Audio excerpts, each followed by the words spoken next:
Hervé. Alors moi je voudrais lancer Là, un donc, appel grâce à caméra. notre travail de médiatisation, Voilà, là, grâce au c'est là. reportage de François il y a une dizaine de jours. On a besoin de faire bouger les lignes. Tout le monde nous dit, les élus qui sont là et M. Jurin qui vient de partir aussi. Ce soir, eh ben, c'était une maraude exceptionnelle, historique même. Pour la première fois, des élus, ils étaient 4 de différents partis, qui sont venus nous rejoindre pour toucher du doigt la misère lyonnaise. Ces gens de la rue, ces femmes, ces enfants, ces personnes en fauteuil roulant qu'on a encore croisées ce soir. Alors merci aux élus de tous bords qui nous accompagnent. Alors Monsieur Guillotot, comment vous percevez notre projet, vous qui êtes député justement? Je trouve que c'est une très belle idée, c'est une idée généreuse. Simplement la difficulté c'est de la mettre en application et de faire comprendre aux maires qu'ils ont peut-être là l'occasion, la possibilité pour certaines petites communes rurales de sauver l'école, de sauver, je dirais, quelque chose d'important dans leur commune. Et c'est justement, la difficulté, c'est de faire passer le message à tous ces maires. Et ils ont eu une problématique de fermeture de classe de maternelle à Saint-Genis. Eh bien écoutez, je trouve que votre projet de loi est très bien et qu'il faut le faire connaître et passer le message surtout aux élus de Lyon, parce que je suis très surprise puisque moi je suis simplement dans l'opposition, donc je suis surprise que Madame Ekmaten ne soit pas ici, parce que je trouve que vous faites vraiment des choses très bien et qu'il faut faire passer les messages et qu'on vienne tous vous aider. Eh ben, on a peut-être une solution pour cette personne qui a 60 ans et plus. Donc c'est la magie de notre travail. Oui, tiens, tu peux rajouter 8 ans sur le papier. Oui. On rajoute quelques années. Et une école qui ferme, eh ben, c'est un village qui meurt. Comment vous percevez notre projet de loi? Vous nous faites l'honneur d'être là ce soir avec nous. C'est une riche idée. Je pense que c'est un vrai débat aujourd'hui en France qui est trop souvent oublié. C'est d'abord un beau fil conducteur de passer par l'enfant, parce qu'aujourd'hui il y a beaucoup de sans-abri qui ont des familles et proposer de recréer l'insertion par l'enfant, c'est aussi proposer véritablement un tissu social dans une commune, mais avant tout pour la famille. On a eu 4 personnalités avec des sensibilités différentes qui ont toutes de la même voix compris l'importance de notre projet de loi. Le faire par la loi, ça peut être une bonne idée, mais ça serait à mon avis long à mettre en place. Il faut légiférer, il faut faire le texte, il faut qu'il soit porté à l'Assemblée, au Sénat, il faut qu'il soit voté, conforme, il faut qu'il soit, je dirais, publié. Ils disent que l'idée est bonne et nous, on est force de proposition et vous avez force de pouvoir. On aimerait que vous nous aidiez à porter cette belle idée au plus haut niveau, puisque le président l'a reçu, il l'a fait suivre au ministre, mais pour l'instant on n'a pas eu de retombées, rien n'a bougé. Donc aujourd'hui, si on fait ce point de presse avec les élus, c'est bien pour faire bouger les lignes. Oui, alors heureusement cet hiver il fait chaud, tant mieux pour nos amis sans-abri, mais ce projet de loi il peut permettre dans quelques mois, dans quelques semaines, de mettre à l'abri des familles de sans-abri. Le rendez-vous, il vit dans la rue, on lui demande un avis d'imposition. Voilà.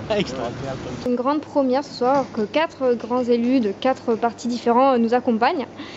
Et on espère que ça va pouvoir bouger un peu les choses et évoluer pour qu'il y ait de moins en moins de sans-abri jusqu'à ce qu'il n'y en ait plus dans les rues de Lyon. Avant l'arrivée des Roms, tout le monde, à Saint-Genis, prenait en exemple le Forum réfugié en disant notre projet de loi est très simple. On propose aux mairies rurales qui risquent d'avoir une école qui ferme ou qui voudraient réouvrir leur école de candidater pour recevoir 1 à 3 familles avec des enfants pour sauver leur école ou rouvrir l'école. Voilà notre projet de loi. Nombreuses personnes. Alors on nous pose la question, c'est bien. Pour moi, ce projet de loi, il redonne du sens et de l'humanité, parce qu'aujourd'hui en France et dans le monde, il en manque beaucoup. Et surtout, ce que je trouve tout à fait fantastique, c'est qu'au bout du bout, il y a toujours une réponse humaine concrète. Je pense en particulier ce que vous faites pour les enfants. Pour moi, ça me touche beaucoup.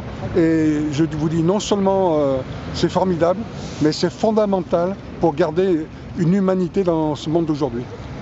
Nous avions également l'ancien maire de Vénissieux, M. André Jurin. Merci à lui. Il nous a promis d'alerter la commission parlementaire. Pouvoir partager avec eux la détresse des gens pour qu'ils nous aident, qu'ils nous appuient dans des projets de loi qui sont importants pour sauver éventuellement des écoles dans certaines communes, sauver des familles de la misère, ne pas séparer des parents des enfants, que la famille reste unie. Et je trouve que c'est quelque chose de très important qui mérite leur appui pour qu'on puisse aller de l'avant et continuer à aider les gens jusqu'à ce que la misère humaine n'existe plus. Pour que ce projet de loi marche, il faut aussi qu'il y ait une aide de l'État. Car la mairie rurale qui va candidater pour recevoir cette famille va devoir lui offrir un logement adapté, va devoir lui offrir un travail pendant 2 ans, un travail municipal, pour que cette famille puisse se reconstruire. Très bien, donc on lance un appel aux maires maintenant de communes rurales. Voilà, tout à fait.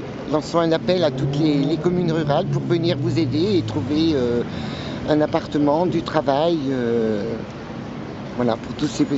Le but aussi de ces enfants, de ces familles, c'est qu'elles seront positivées à l'échelle de ce village, parce que grâce à elles, elles vont permettre à papa, maman de continuer à emmener leurs gamins en 5 minutes, main dans la main, au lieu de prendre la voiture, d'aller dans la ville d'à côté, une demi-heure aller, une demi-heure retour, ça fait 1 heure dans la journée avec la fatigue, les embouteillages et tout. Est-ce que la première des choses, ça ne serait pas d'aller chercher les associations d'élus, que ce soit l'association des maires ruraux, l'association des maires de France, et de leur dire, allez, on est prêt à faire un pari avec vous, c'est qu'on peut permettre à certains villages d'avoir une école sauvée, d'avoir un milieu associatif sauvé parce qu'on vous amène une famille ou 2 avec enfants dont on répond, et ce sont des gens qui ont envie de se réinsérer tout simplement dans la vie privée. Comptabiliser les enfants du forum réfugiés. Et à partir de ce moment-là, il y a eu un élan de sympathie dans le village. Alors vous m'aviez dit au téléphone que vous n'étiez pas tout à fait favorable aux 0 € le loyer exprimé. Il faut responsabiliser ces familles aussi alors ? Oui, je pense qu'aujourd'hui, ce qui est très important, c'est d'œuvrer pour le social par le travail et non par l'assistanat. Et la plus grande dignité qu'on puisse faire à une personne, outre l'aider à acquérir un logement et un loyer, c'est aussi le mettre sur un pied d'égalité de traitement avec toutes les personnes. Et donc, y compris pour quelques euros symboliques, lui faire participer à sa consommation, ou à ses investissements très directement en versant un tout petit loyer. Voilà. Pour que vous puissiez vous approprier ce texte, le repenser bien entendu, parce que nous on n'est pas des professionnels de la politique, vous avez l'habitude en tant que parlementaire de voir les textes de loi. Nous on vous pose sur le papier l'idée et on a besoin que vous, mesdames et messieurs les politiques, vous puissiez attraper cette idée, nous accompagner, de dire moi j'y crois et on va essayer de pousser cette idée et de voir comment ça peut se faire. Et que ça aboutisse sur une collaboration avec les collectivités, avec les communes rurales et qu'elles soient nombreuses à accepter d'accueillir ces familles avec enfants qui sont dans l'attente d'un toit, qui sont dans l'attente de pouvoir redémarrer une nouvelle vie avec pas grand chose finalement, parce qu'en fait il suffit juste d'un petit coup de pouce. Pour la première fois, l'Académie a accepté. Et en 2 ans, eh bien, on va sauver et abriter ces personnes, le papa, la maman, les enfants, ou la maman toute seule avec ses enfants. Voilà un petit peu la force de notre projet de loi. Où il y a à peu près 140 000 personnes à reloger sur le plan européen. J'avais tout à l'heure au téléphone le préfet qui me demandait si j'avais une structure d'accueil pour entre 35 et 40 familles syriennes. Donc je lui ai fait une proposition, il va voir si techniquement c'est faisable. C'est aussi ça, c'est que il y a ceux qui sont dans nos rues qu'on peut identifier, et puis il y a tous ceux qui viennent aussi d'autres pays du monde dont il faut prendre en considération et leur proposer autre chose comme vie que celle qui est dans la rue. Et pour expliquer que nous, on veut positiver ces petits bouts de choux, ces petites filles qui, comme moi, quand j'étais petit, où j'étais un enfant d'expulsé, eh ben, on a la honte parce qu'on se retrouve à la rue, les petits copains, les petites copines savent qu'on est à la rue. Eh ben, moi, je veux leur donner du bonheur. Alors, un bonheur en rebondissant avec papa, maman. C'est-à-dire, on va demander aux communes rurales qui ont une problématique d'une école qui risque de fermer ou qui pourrait réouvrir, et souvent c'est une question de 3-4 gamins près, eh bien, que ces communes rurales qui ont besoin de sauver leur école appellent au secours en disant « ce projet ça m'intéresse parce que moi j'ai besoin de sauver mon école ». Et maintenant, mesdames et messieurs les élus, la balle est dans votre camp, chette remontée au président de la République, chette remontée au ministre, chette remontée aux députés, et aujourd'hui nous avions un député influent, M. Christophe Guillotot avec nous, Eh bien, on tient le pari, Monsieur Guillotot, de vous retrouver prochainement en monde rural pour vous dire ça marche. Merci et de tout cœur avec vous. Et si le département du Rhône peut vous accompagner dans telle ou telle, je dirais, action, il le fera avec beaucoup de plaisir. Eh bien, voilà, on a besoin d'hommes et de femmes d'action et on a besoin de vous. C'est cela la République. Moi, j'ai connu à... Nous sommes en gare Perrache, il est un peu plus de 22 h et on touche du doigt la misère humaine et la détresse humaine puisque nous sommes actuellement avec mon équipe au chevet d'une personne qui est en tentative de suicide, donc beaucoup d'émotions dans notre équipe. On vient d'appeler le 115 n'a pas de solution d'hébergement, mais ils vont quand même venir assister cette personne. Cette personne a été refusée par la police, il s'est fait agresser et donc on est vraiment dans une détresse complète.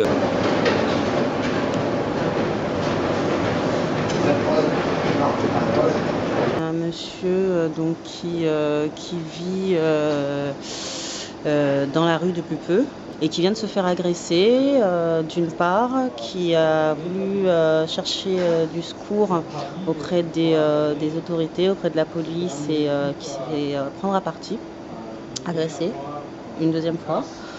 Et verbalement. Verbalement, bien, oui, verbalement. Et du coup, là, ce monsieur menace de se suicider. Je suis désolée. Oui, il y a de l'émotion. Nous, on est tous un peu très émus par cela.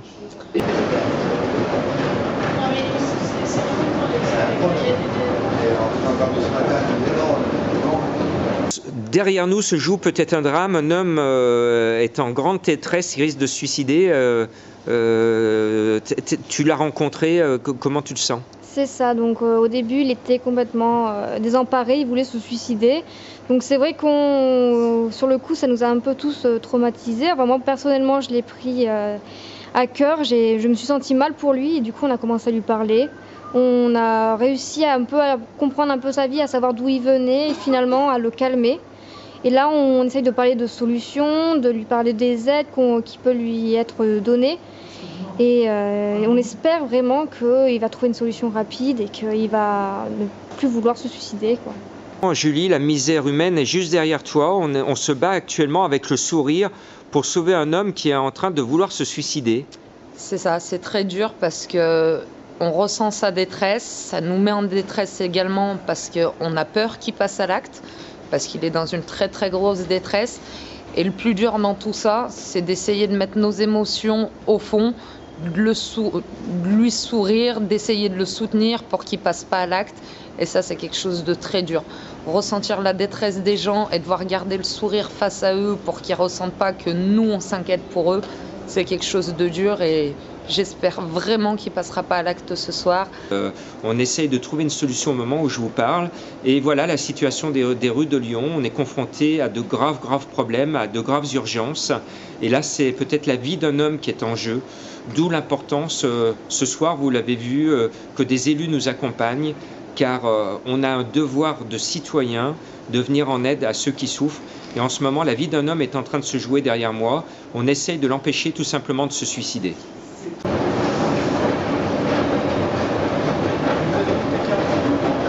Je la connais, moi, là. Ouh là là. Très intéressé par l'action de Jean-Marc, par ses idées, par sa vision des choses.